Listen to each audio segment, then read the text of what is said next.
Welcome to Gate One's M&A webinar on avoiding separation anxiety. 2020 was like no year we'd experienced before, with massive downturn in the economy on top of the human cost of COVID. However, thankfully, we are moving out of lockdown and we have already seen a roaring back of M&A activity, with the opening quarter of 2021 providing the highest value of deals since the year 2000. Therefore, now more than ever, it is imperative for us to understand this complex arena and hear the war stories and best practices from those on the ground. My name is Alex Shafia and I'll be your host today. I'm a consultant with Gate One and have 15 years experience in M&A separation and large transformation programs across multiple sectors and industries. Excuse me just one moment while I've got a bit of noise on the background, so I'll just get rid of that.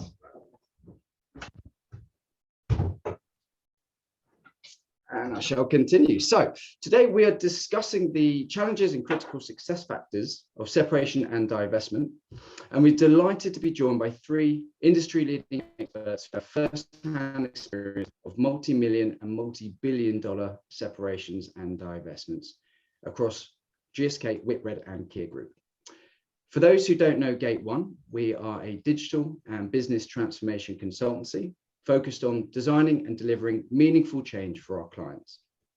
This will be the first in our series on the topic of M&A, so please look out for future events. So let's dive in. Each of our speakers will give a very brief introduction, and then we'll move on to the core of the discussion. If during the session you have any questions, please add them to the chat as we go along, and then we'll open up the final part of this session, final part to Q&A, and your speakers can answer your points. Just some housekeeping: we will be recording today's session, so it will be available on our website after the event, but we'll be operating under Chatham House rules, so whilst the stories and insights are free to share, please refrain from using any specific names or company details. So with that, I will ask our guests to unmute themselves, and I'll hand over for them to briefly introduce themselves. Henrik. Hi, thanks, Alex. So my name's Henrik Vestor. I've worked in the M&A sector for about 10 years now, been involved in about 60 deals, almost all in the what they call the PMI phase, the post-signing phase, the actual implementation. Prior to that, I worked in IT, also with a large part of M&A, and pretty much most of that has been the life sciences industry. A bit of background: married, 2 kids, both of whom are now hopefully all working and about to fly the nest. We keep trying to push them out. Keen on the gardening. You might hear some noise in the background. My apologies, there is some work being done out there. Cricket, skiing when it was permitted pre-COVID, and keeping fit, chasing the 2 boys around the place who are both very much into their sport. So that's me. Over to you, Alex. Thanks, Henrik. And Mark. Thanks, Alex. So my name's Mark Lennon. So I've worked at Whitbread for about 18 years now. Started in finance, pretty much a lot of different roles across the finance function, from ops finance, planning, investment to financial controller. Then I stepped across into transformation. So I led the transformation and business program across hotels, restaurants, and Costa Coffee. Following that, we agreed to sell Costa Coffee to the Coca-Cola company. So I led the separation program for the Costa business. Costa were pretty much plugged back into their back of house for everything from a Whitbread point of view. So we had to ensure that they were standalone business. So we set up the IT infrastructure end to end, the procurement contracts, supply chain, HR and payroll, and a little bit of finance. So in between a couple of corporate restructures, and I'm now looking after Germany and the expansion into Europe for Premier Inn around M&A and integration, finance and strategy. Thanks, Alex. Thanks, Mark. And Faisal? Hi, good morning or afternoon. Faisal Gwadri, as the slide says, I was head of strategy at Kier until 2019, which was a role which covered M&A and transformation quite strongly. I've probably got about 16, 17 years experience of transactions both buying and selling, and fundraising as well. So I'm in and around that space for a while. At Kia, we did both acquisitions and divestments, and sometimes as two parts of a deal where we'd buy a business and break it up and sell parts of it as well. I left there in 2019. I've been consulting independently since then for large corporates, mainly around M&A and divestments, and also for private equity, advising on various transactions that they're doing.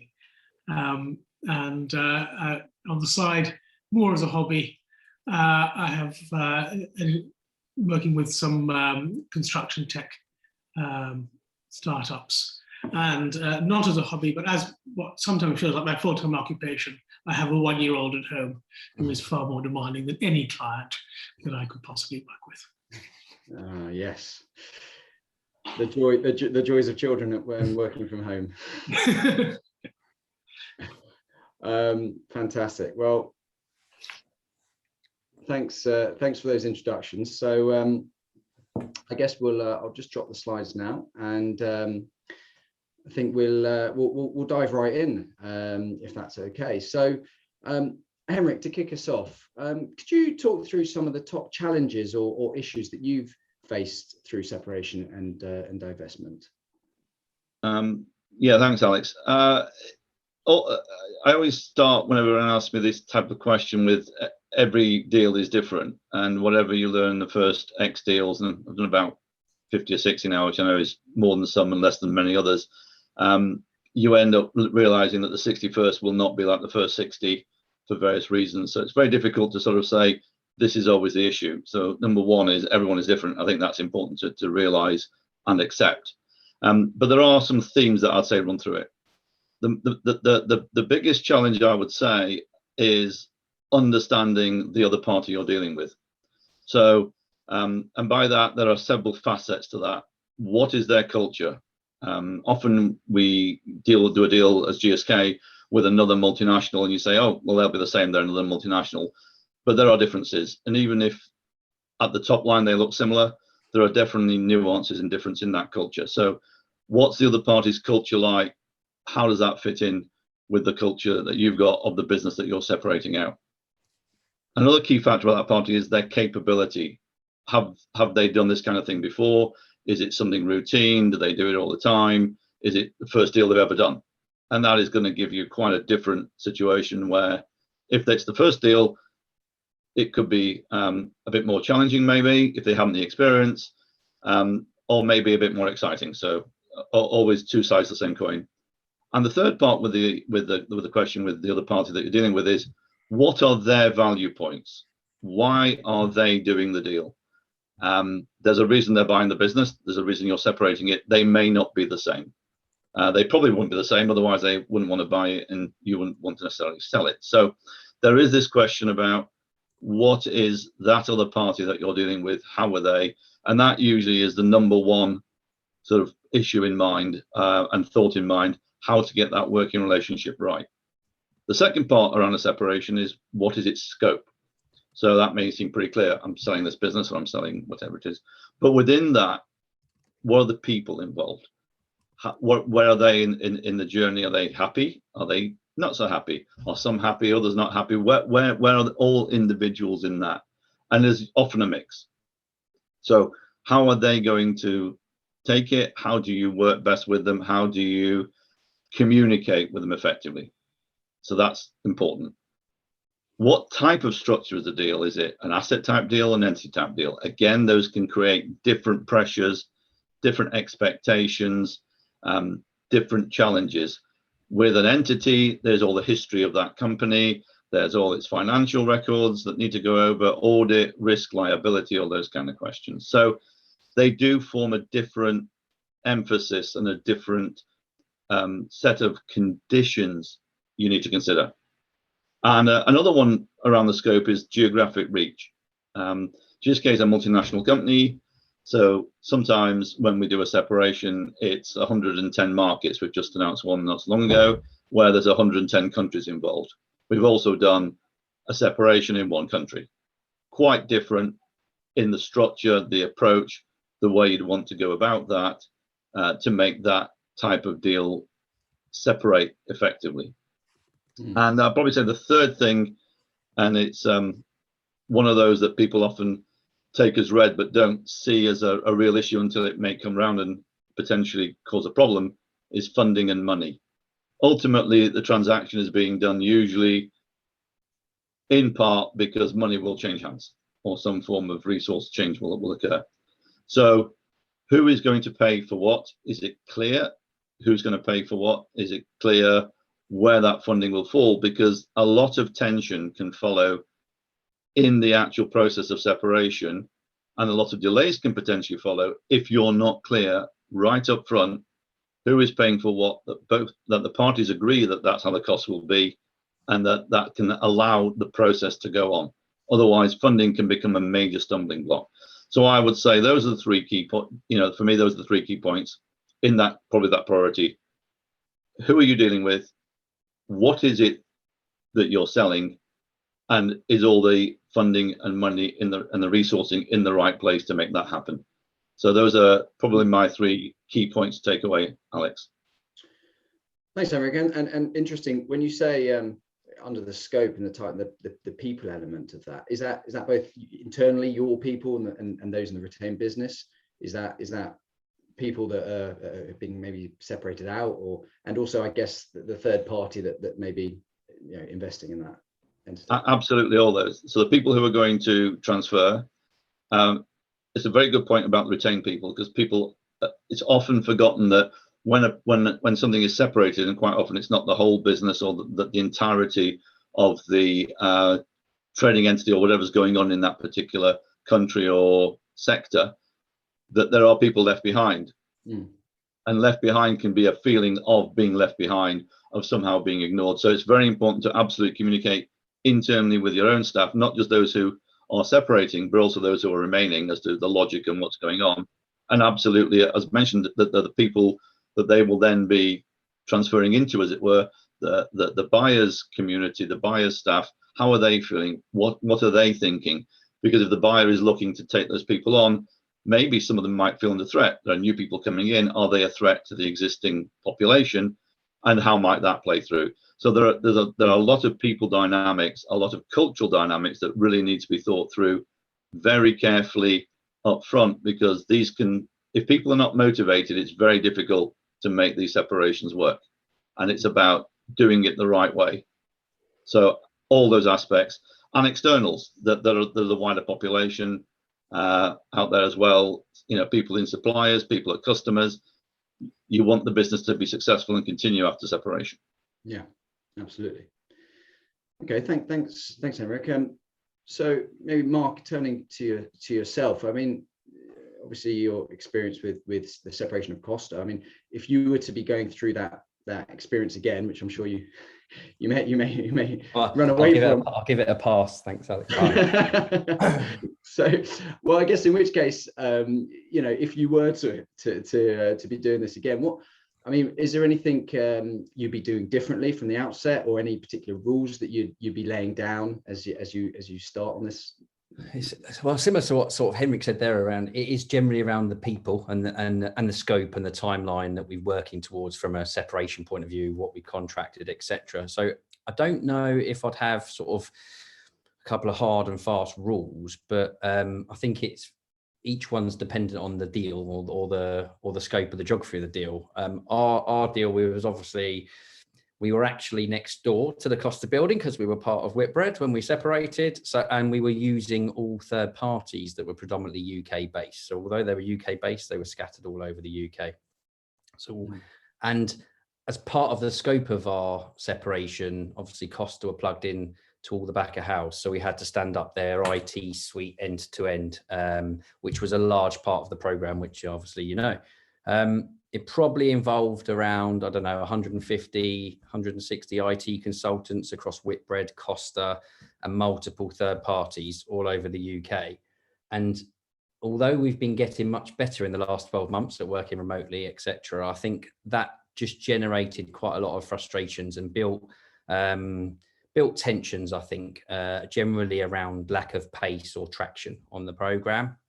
So the work streams would have status calls on a Friday, and the explanation for things being behind would be similar to the explanation from the previous week. And it felt like there was just that lack of oomph and traction to get moving. So probably not possible at the moment due to COVID, but at the time and for that situation, we decided that it would be better for all the third parties to have a sort of a general rule on site for sort of Tuesday to Thursday. So we could basically come together as a bit more of a one team, because it did feel very them and us across multiple third parties, if I'm honest, and it can sort of lead to a little bit of a blame game. So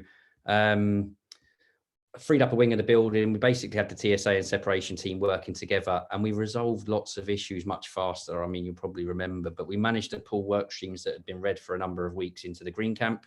It enabled us to do daily stand-ups with all of the right people in the right place. So we're doing that more and more on Teams now. I just feel that actually people got to know each other as a team. So it wasn't them and us anymore. It was more of a one team approach. So the programs like this are relentless, if I'm honest. Probably little grenades going off every single day, but you need to just jump on those and deal with them and keep moving forward. And actually, like I said, working remote, I think, has been a lot better in the last few months.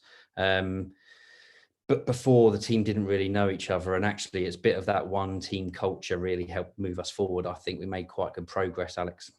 Yeah, so really bringing all of those disparate third parties and providers, and I guess as well, both having Whitbread and Costa as well being co-located, and really joining a one team feel as opposed to... It's back to Alex's point. So you've got the people that are leaving and they've got a certain mindset. Yeah, the people who are staying have got a different mindset, and you've got lots of multiple third parties to manage that have all got slightly different agendas, and actually it can lead to a bit of them and us scenario. So where possible, I would definitely look to sort of replicate.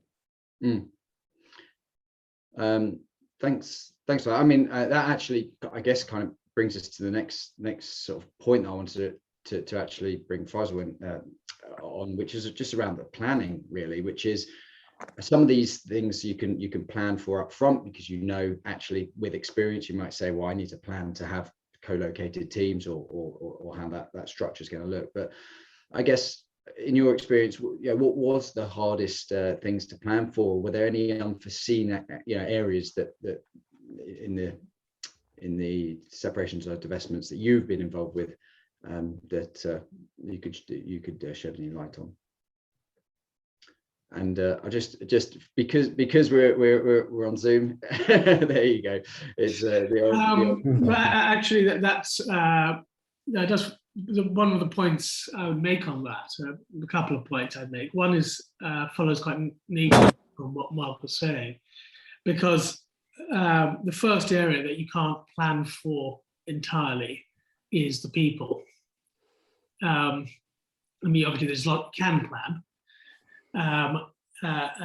in sort of structural organizational terms, and you can make sure that all the right paperwork is done, incentives and the rest. But there is first of all how people are going to respond. The management team that is separating, how they're going to respond under the pressure, because you've seen them in sort of normal life, but you've got a combination here of they're trying to do the day job of running the business, plus you've got the pressures that come with those running the separation, and they're asking for information and they're interfering as it were in the business and trying to change things. It's just the very nature of the project. You're changing things. And so they're trying to do all of that. Plus you have this the understanding at the beginning that they're part of the selling groups or part of Kia, but they will be working for somebody else. And so they're trying to get their head around this as well. And psychologically, there is the did I know I was going to be sold? Sort of experience. But then on the other side, and so you don't know how they're going to respond under unusual pressure, and even if you backfill and so on. But thereafter, also, you don't know at what point the loyalties will start drifting. And they will at some point drift from being loyal to the people they currently work for to their new masters. And each time it happens in a slightly different way, with slightly different speed, but it happens. And it's just human nature, it's going to happen. And that is, you can't legislate for how that's going to happen or where it's going to happen. You just have to realize it is going to happen and just put some contingency in place in terms of thinking about what how much everybody knows, what sort of chaperoning, and sort of unpleasant things like that. There was something which I've not done, but I've been told about recently, was somebody was running a deal and they were worried about this, and they heard that various people in the management team like cupcakes. So he arranged a regular supply of cupcakes to arrive in the office. And he said it's a small thing, but it actually did soften some of the discussions. The other thing that I would highlight, aside from people, is actually making sure you know the business that you're selling, which sounds a silly thing to say, but actually, you do your self due diligence hopefully before you embark on the sale. But it does happen that with the best will in the world, and everybody doing what they're supposed to do, that something gets missed. And there was a case that we had on actually quite a small business being sold, but it was a messy business, and a trade and assets deal, and somebody, we missed that there were some payments going out on a bank account that was not in the name of that business. It was in somewhere else in the group. And it was only afterwards somebody realized that actually quite a lot of money had been dripping out of the business, and it was something which had to be dealt with. It was embarrassing, but we did get the money back. So, it's just one of those things that you just have to stay on top of and stay alert to, that there might be something out of left field that you have to deal with like that. You don't know necessarily what you don't know, if it's messy or it has a messy history, or you're just not familiar with it as much as you want. Yeah. I'm sure Mark will probably be able to jump in there, especially some of the earlier points around some of the loyalty aspects, because I think Whitbread, when they split, certainly were faced with that very much. It was day one, really. In fairness, it just was. I think it's probably a natural thing, but it was when Coca-Cola flew over. From then on in, it was towards Coca-Cola, and we just had to manage that and work through. And to be honest, there's lots of different ways we put in place the touch points across the both businesses. It's just managing stakeholders and making sure that there's no surprises, because when you suddenly have your loyalty switch or people are focusing on other things, it can spark conflict, really.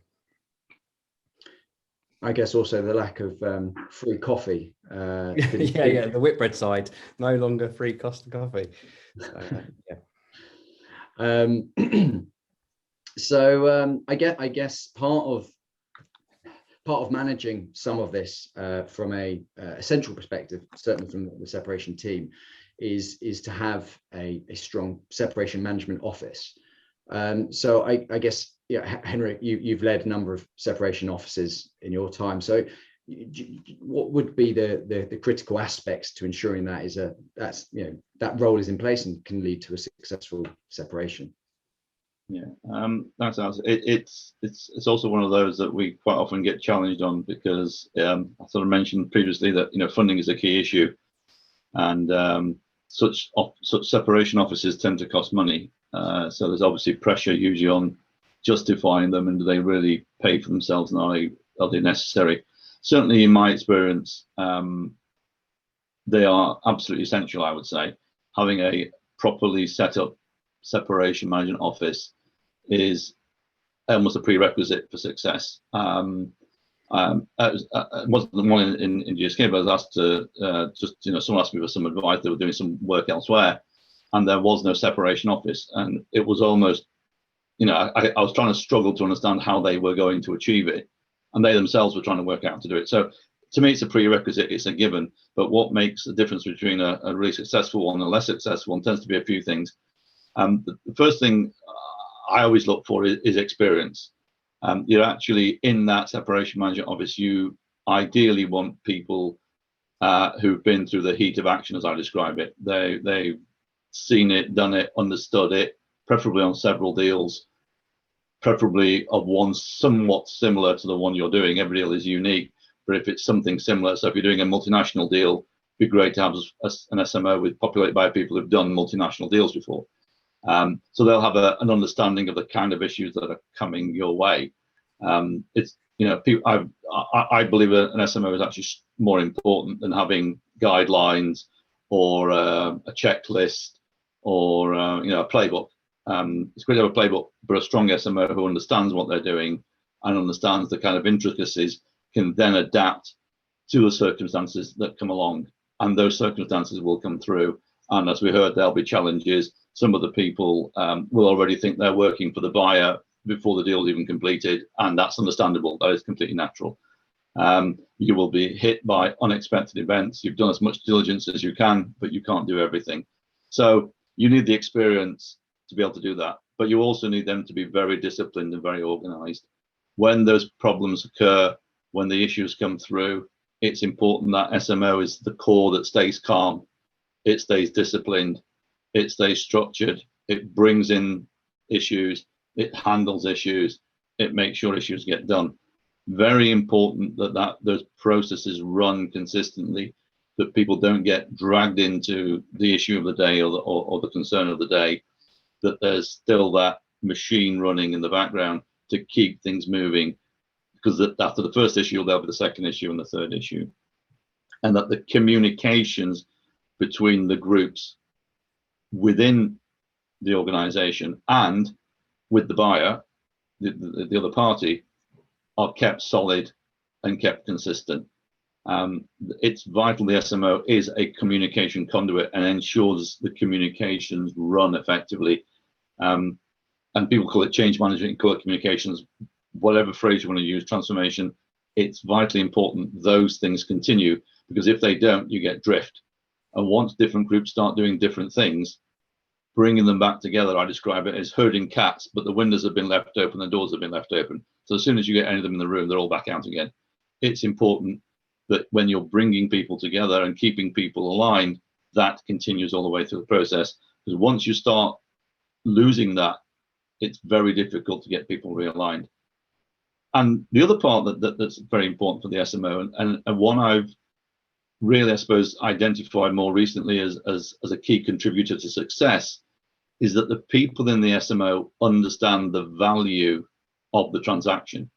So I talked about the buyer and understand the buyer's value of the transaction, but your SMO needs to know and understand what that value is of the transaction you're performing. Why is this being done? Is it being done to save money? Is it being done because the business no longer fits? And why the buyer's doing it. Very important the SMO understand that, because they can help adapt those plans to make sure that value gets driven and gets delivered. It needs, but the difficulty here is to balance that against the right involvement of the people in the business. The SMO cannot own the problem. It doesn't have the answers. It should organize, facilitate, align. I describe it as the oil in the engine. In and of itself, it does nothing. It doesn't create any power. But without it, the whole engine will seize up and cease to function. So it's the oil. It goes to where it needs to go. It provides that smoothness and that running to allow that engine to deliver full power. So hopefully that gives a flavor of the kind of things I certainly consider for an SMO to be successful, Alex. Yeah. Mark, do you want to? Yeah, I mean, I concur there. I think it's probably one of the most important parts of a successful program. And you mentioned there, I think there's a tendency that from an accountability point of view, you've got to be careful that the business don't default to the PMO as if they're running the program, because they're not running the program, as Henrik said. They're facilitating and sort of ensuring that we're driving delivery. So I think from my point of view, it's incredibly important for robust delivery. I think you need to pitch it for the transaction and the right organization. So some organizations incredibly process orientated, some incredibly immature from a process point of view. So you need to pitch it right. I felt from our transaction point of view, we had a very robust PMO that enabled me to stay on top of the relevant risks, issues, or what roadblocks we needed to remove. But I still felt it was agile enough, and I try not to have meetings for meeting's sake, but the governance and the status meetings that we implemented throughout the various stakeholders across all parties, I felt it supported the drive towards delivery rather than hinder. So that's the sort of just the balance, I think, from a PMO point of view. But yeah, provides the fact base, the kind of guardrails, structure, and that escalation route, so that I guess the leadership can then understand those key issues and work with the business to resolve. Okay, no, thanks. That's very interesting. So, I guess moving tack then from those issues being escalated and you understanding them, I guess be interesting, maybe Mark, to kick us off on any conflict that the separation actually could have driven, and or how you managed to either avoid or overcome any of that conflict. I'd love to say there was no conflict in the program, but generally programs like these, you're moving at such a pace. Boring otherwise. You're moving at such a pace with incredibly tight deadlines, etc. Conflict is inevitable along the way. So you've got many different individuals, many different companies, each has got a slightly different agenda. To the point we talked around people earlier, psychologically, there's people in lots of different places. So I found actually, if you actually want to deliver anywhere near on time and a successful sort of separation, you need to be extremely resilient. Yeah, as a team, there's probably 101, I think, different things that can become blockers in programs, and if you're not careful, they will derail from your delivery point of view to successful separation. I think you need to be pretty assertive at times, which I would call positive tension, which I think is good. It's when tensions and frustrations, I suppose, impact morale, or there's a productivity issue because of tensions and frustrations between the teams. I think that's where you need to step in to resolve, because they cause conflict. So the example I gave earlier around moving the team on site, actually that was in response to alleviate significant frustrations and conflicts that had started to build between the different third parties. So we had to take action there to try and sort that out. I think from a program point of view, you also need to know when to pick your battles, really. So obviously, as my role, I'm there to protect the interests of my organization, but you also need to maintain relationships with the organization that you're separating from and the various third parties that's all got commercial contracts, etc., as part of the delivery.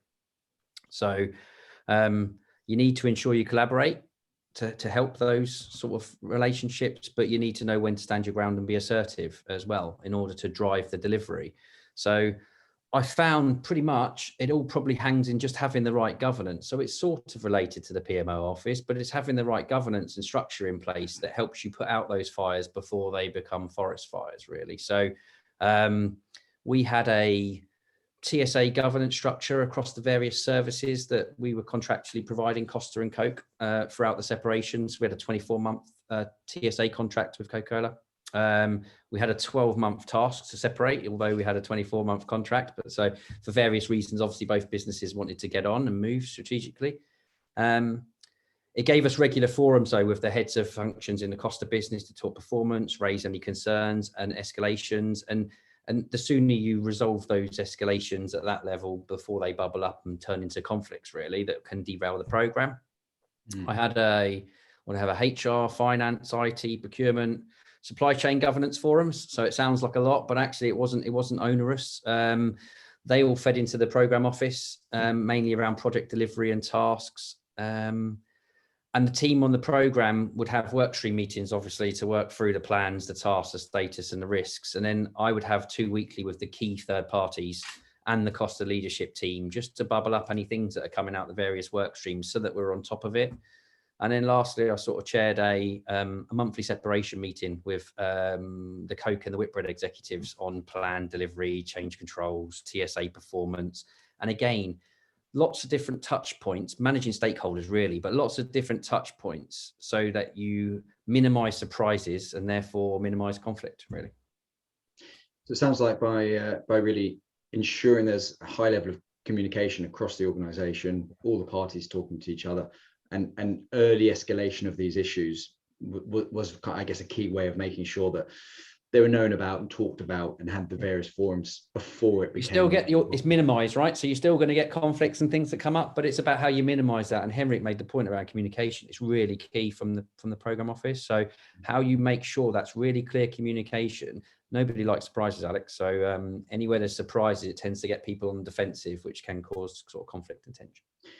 And there's no individuals who kicked off and caused any major issues and storming out the building or anything like that.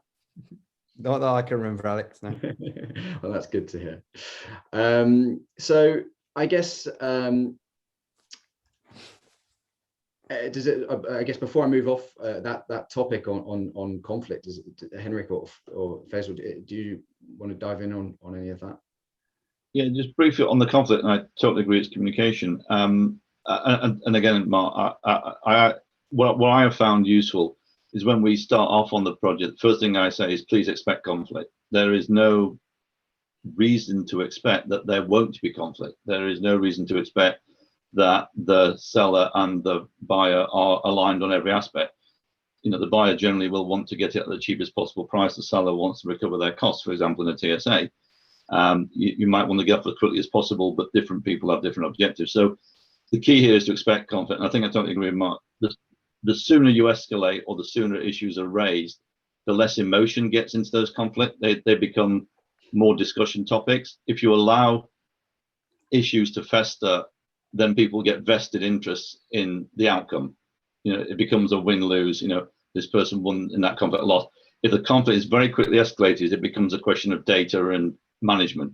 So my one big takeout on a lot of these conflicts is, if in doubt, escalate. If not in doubt, you should have escalated anyway, because you should have had a doubt. So we're very much encouraging that escalation, that openness of those discussions, because and they should be expected. If you have no conflict, you're probably not doing the job right, to be honest. That's kind of where we got to. Yeah, there's possibly somebody losing somewhere if there's no conflict. That's what we found on a couple of occasions. It's one of the values of putting that governance structure in place. That and I remember being challenged on it. Why do you, as Mark said, is this more meetings for meeting's sake? Well, actually, no. This actually does have a real value to it, and it just diffuses issues quickly, and also means that when you do deal with them, they're not as difficult as they might be if they're just left to languish and let people get on with it. So yeah, it does. That is critical. So then, I guess, Faisal, then in terms of, I guess, your approach to how you've come across these separation, divestments, and M&A transactions and deals before, do you tend to use a preset methodology, a kind of a not tick box exercise, but a very structured approach, or is it a mixture of that and relying on just governance, as you say, and experience of the team? I think there's a degree to which there's a bit of both. I mean, each deal. I mean, Henrik said this in your answer to your first question. I think, you know, every deal is different. So you can't just sort of take a recipe book and say, right, this is how we cut the cookie and we're done. It'd be a lot easier if we could, but that's just not life. That said, you do need, I think, a certain level of discipline put in place. And although you will have people, and you should have people in the PMO involved in the project who have experience, there will be people who don't have experience there. And it is helpful, we found anyway, to them to put something in place. In fact, after one or two transactions, which went fine, but there were some of these difficulties in place, we did actually create something which we call the divestment toolkit. And that was used particularly with people who were new to it, or if something was happening where the central team was slightly more remote than we would want to be. So the experience was that much more remote than we would otherwise want to be. And it just helped walk people through what is, this can be quite a complex change project, essentially, with a lot of moving parts. It's very, very easy to miss something. And even for people who've done it a number of times before, it's just very easy to miss something. So that sort of, it's not a tick box exercise so much as, these are, but there are checklists, have you checked on these sort of things? These are the prompts and the questions. Are you looking at these areas? That is helpful.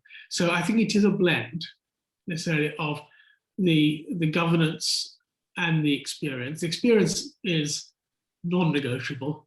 You've got to have that there.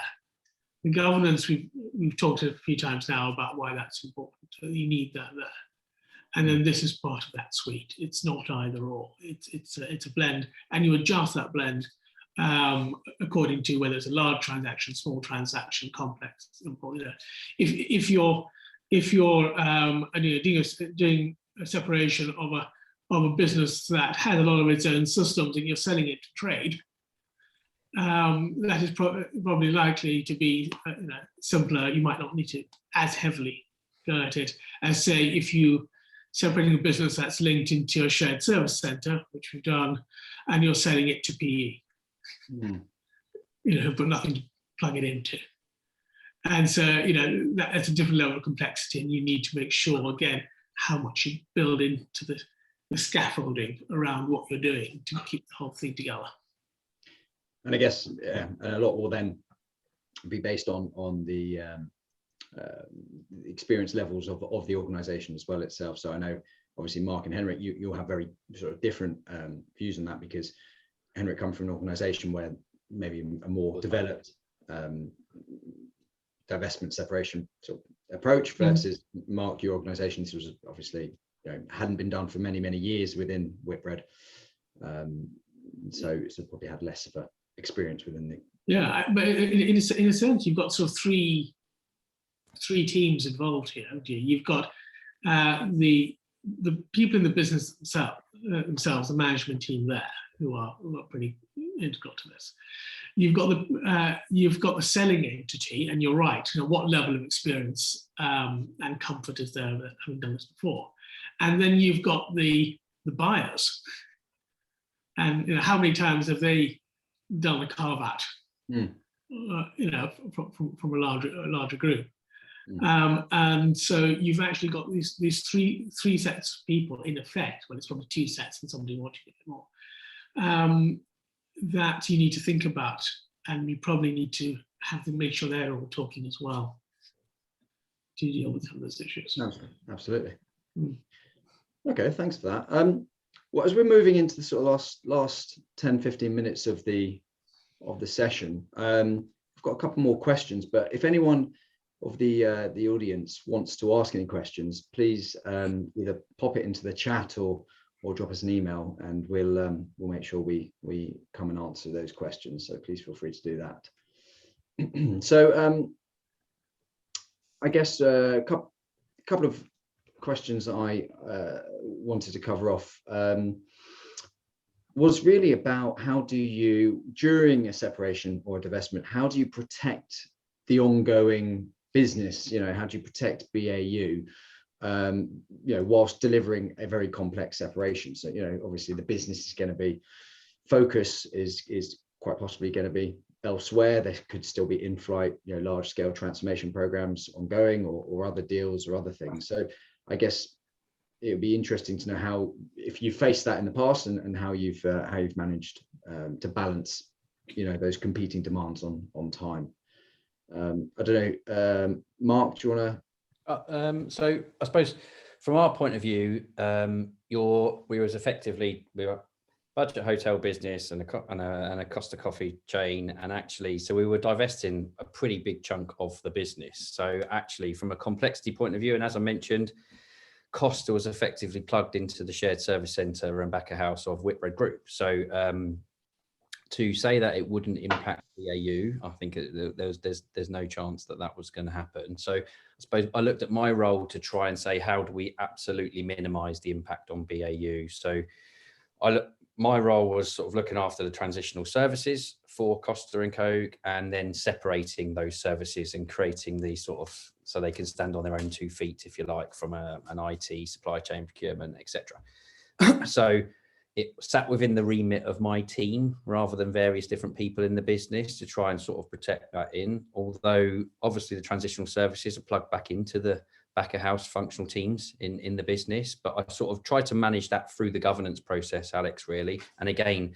be as light touch on the business as possible. So I suppose success for me was if I turned up at the executive once a month and actually give them the update from a program point of view, and actually people feel it's relatively painless. So it's quite a difficult balance. I'd look like I need to protect the BAU from Whitbread, because actually you're going to get lots of asks back from the separating business, because there'll be things that's missed, and the guys have already mentioned there'll be lots of different things that's missed as part of that separation. And actually we need to do this now, we need to do that.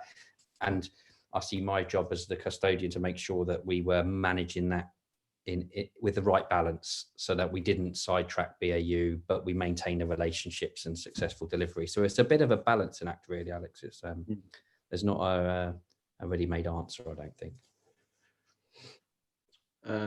Henrik or Faisal, you want to jump into any of that? Yeah, just briefly, I think the BAU element, there's the business as usual for the piece that's separating, and there is a great temptation for, especially between sign and close, which could be some time apart, for the business to take its eye off the ball of the separating business. It's no longer going to be, a problem of the general manager or whoever. So so one element is to make sure there's a focus on that and creating the right communications and incentive to maintain that business up to the point of separation. And then, as we mentioned before, I think it's important to remember, there's the BAU, the separated business, through TSAs or whatever mechanisms are necessary, but also the retained business, because you don't want, as a result of separation, for the retained business, for example, to be impacted. Typical example is procurement. You might have a volume deal on a particular contract. You buy 1,000 units. If the separated business bought 500 of those units and you're only left with 500 units you continue to buy, how do you avoid an impact on that just from cost alone? Then there's the disturbance and all the other factors, because okay, you're remaining behind, but you see people in the same building, in the same floor plate, who are now getting ready to move to a new challenge, a new opportunity. And what does that mean for those who are staying behind? So keeping those people motivated, keeping them going.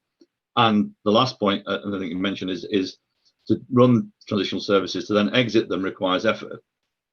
So how do you avoid detracting from those? And we tend to have we tend to use a relatively simplistic view where, as far as possible, we use external resource to do that separation, so that we try to create a deliberate divide between resources. Not always possible, between BAU, the retained business, which remains the people who remain, and the support of the separation business, which we largely try to outsource, because we know it's actually a temporary piece of work. And a lot of people don't want to go into that, because they say, well, what happens to me after that? So we have this sort of mix of outsource and internal resources that we try to balance in a way that works for that. So that may help. Thanks for that. We've got a couple of questions that have popped through, so I'm going to cycle through them. A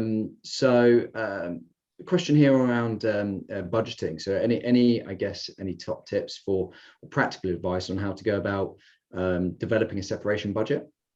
And then we've got a few other questions that I'll come on to afterwards. So I don't know, Faisal or Mark, do you have a view on separation costs and how to develop a separation budget? So go ahead. So I think there's a degree to which, back to the point about experience and structure. I think there is a degree to here where you probably do need to look at your experience, because it will vary according to what sort of business you are that you're selling. It will vary according to the degree of complexity. So I referred to earlier that, and slightly glibly, but I think there's truth in it, that if you're selling a business that is part of your group but is relatively standalone to a trade buyer who has systems they can plug them into, an organization they can plug them into, you're going to need a very different profile, a different set of people, different sort of advisors, different levels of support to if you're selling a business that is currently plugged into your shared service center and you're selling it to a private equity house who has nothing to plug it into, which is sort of diametrically opposite level of complexity. And add to the, are you selling a local business or an international business? So I think before you answer that question, what I would say is consider sort of mapping what are those sort of complexities that are likely you're going to have to deal with. What are the really important ones in there that you're going to need support on? And whether that is support from externals or whether that support from somebody internal who therefore needs to be backfilled. And I think around those sort of issues in terms of those headings, and then you can start working into that, what the numbers start looking like. But think of it in what the issues are, therefore what the roles are, therefore what the people are, and that'll lead to the costs. Yeah, I think that's very practical and very useful. Thank you. We've got another question here around TSAs, which I'm sure both Henrik and Mark probably have significant experience in, which is, I guess, any top tips or advice when constructing your TSAs, or is there anything, any watch outs or any big things to be aware of as these are developed, ahead of day one? And you could think I think Henrik mentioned initially, or no, it might be Faisal, know your business. Yeah. So I think actually when you're constructing the TSAs, you really do have to understand the business, because the wording in the TSAs then becomes contractual. And back to the point previously, you don't want to get into different conflicts over the contract. So it's really, really understanding the businesses and the end-to-end processes that you're looking to weave into that transitional service agreement would be the key thing for me. And they're quite painful, sort of, from experience, Alex, right? And also to the point Henrik made earlier, it's about getting the right experience in to support you on that. So we went externally and got support of Gate One and others who actually have got experience from a TSA point of view. This was our first venture into transitional services, so we leveraged the experience that was out there in order to work us through that. So we fed in the business knowledge, the business understanding, what our concerns or watch outs were as part of that process. But I think we landed in a good place for both sides, actually. So there was good collaboration as part of the TSA process. We delivered the TSAs. We didn't really have any problems, and we managed to exit them sort of 12 months early. So generally, I think there's a lot of time up front that needs to be invested, but it's worth that investment afterwards to try and have that sort of smoother run into separation. Henrik, do you want to? Yeah, I was going to say, I totally echo that. There's a great temptation to either shortcut the TSAs or don't put any effort behind them. We've found that to be the wrong way to go about it. A couple of the things I would say is, when you're going into a TSA, think how you're going to get out of it. It's set transitional. So if you understand why you've put it in and you've got a good understanding of how you're going to get out, you're probably in quite a strong place. I have seen TSAs created, and then you sort of say, well, what's the exit strategy? And you realize that you potentially got yourself into a hole. I think exactly that. Make sure it's on the business. And the third one I'd say is, what can you avoid doing a TSA for? If you really don't have to do a TSA, can you hand the contract over to the buyer rather than you have to manage the contract on their behalf? Is there something you can do that avoids the TSA being put in, then in general try to avoid it, which may sound sort of obvious in a way, but a lot of people say, oh yeah, I can do that, so I will, rather than I rather would not do that, so I won't. You have to have business continuity, but can you avoid it is the question. Absolutely. I think trying to head them off at the pass is always a better way. Don't get yourself into legal commitments if you don't need to, basically. Absolutely. Yeah, absolutely. Well, running out of time, so I think I just got a final question, which is I guess the obvious one during the COVID crisis, which is how have you found working through COVID, and what you're looking forward to most about returning to the office? Not looking forward to returning to the office.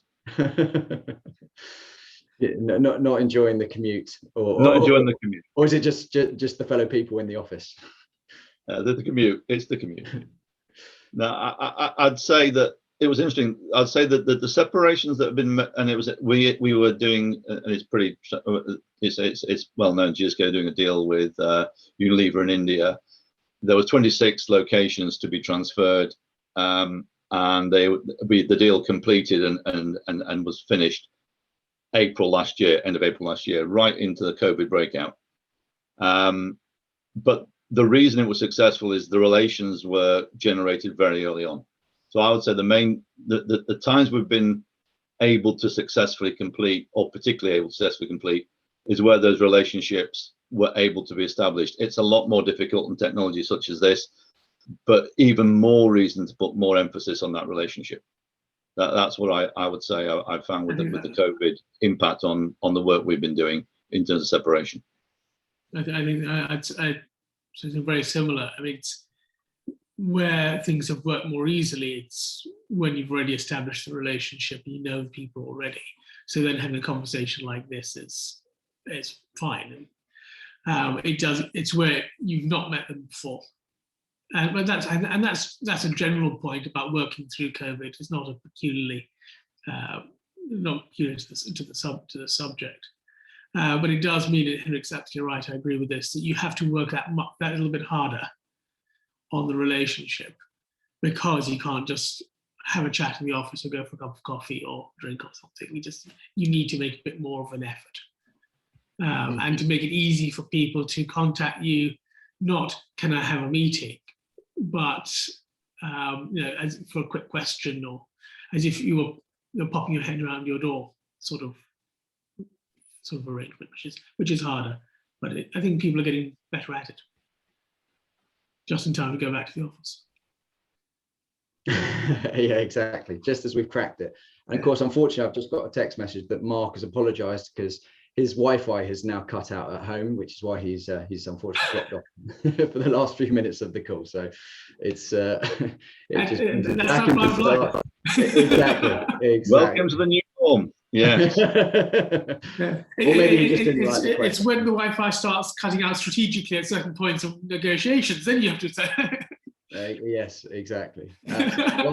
Well, I think as we're near time, here might be a good place to bring it to a close. So I really want to thank my speakers, Faisal, Henrik, and Mark, for giving up their time and joining us today. I think hopefully everyone will agree it's actually been a very fascinating and insightful discussion. So many thanks again.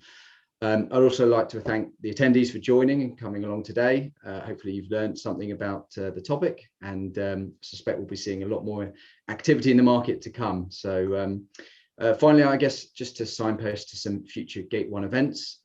As mentioned in the opening, this is the first in our rolling series on different M&A topics. So do look out for the next event, and details will be on LinkedIn and our website. And lastly, if there are any questions or you'd like to get in touch, then please reach out, as we'd be delighted to carry on the conversation.